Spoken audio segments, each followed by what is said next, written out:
Sang putri dipaksa mengenakan gaun pernikahan yang aneh. Gaun itu begitu ketat sehingga ia nyaris tidak bisa bernafas. Hari ini adalah hari pernikahannya. Tetapi kemudian seorang penjaga diam-diam menyelipkan sebuah belati ke pinggangnya. Sang putri benar-benar bingung dan juga ia tidak mengerti alasannya. Setelah upacara pernikahan selesai, sang pangeran mengangkatnya dalam gendongan. Elodie sangat bahagia, tetapi tiba-tiba sang pangeran melemparnya ke bawah bukit. Untungnya lembah itu dipenuhi pepohonan dan juga semak-semak yang lebat sehingga menyelamatkan nyawa Elodie. Kegelapan dan juga keheningan ada di mana-mana. Dalam amarah dan juga keputusasaan, ia berteriak meminta tolong, namun teriakan itu justru membangunkan naga yang sedang tidur di bawah jurang. Api yang membara mulai bergerak ke arahnya. Elodie berlari menyelamatkan diri dan entah bagaimana ia berhasil masuk ke sebuah gua. Tetapi kakinya terjebak dalam lumpur. Ketika ia melihat gelombang api kedua mendekat, ia menggunakan seluruh kekuatannya dan juga berhasil melepaskan diri. Kakinya sedikit bengkak tetapi ia masih hidup. Ia lalu merobek gaunnya menggunakan belati dan juga membalut luka-lukanya. Setelah itu ia mengambil obor dan juga melangkah maju dalam gelapnya lembah itu. Keberuntungan berpihak kepadanya. Ia menemukan tetesan es yang mencair. Ia mengadahkan kepala, meminum air dan mengusap matanya. Namun bahaya yang tidak dikenal semakin mendekat. Saat ia membuka mata, es itu berubah menjadi api. Elodie panik dan juga berlari kembali ke dalam gua.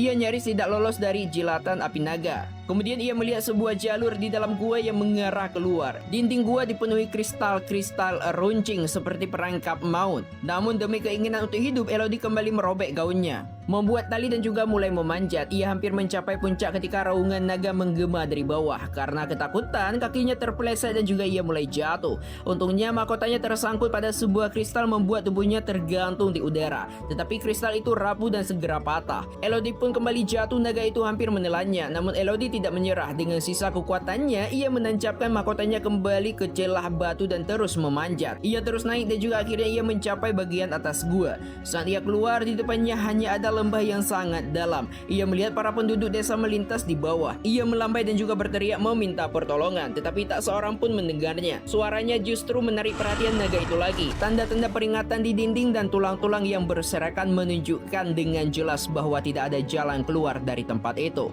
Elodie menutup mata menunggu kematiannya. Namun tiba-tiba sebuah suara yang familiar menembus kegelapan dan juga sampai ke telinganya.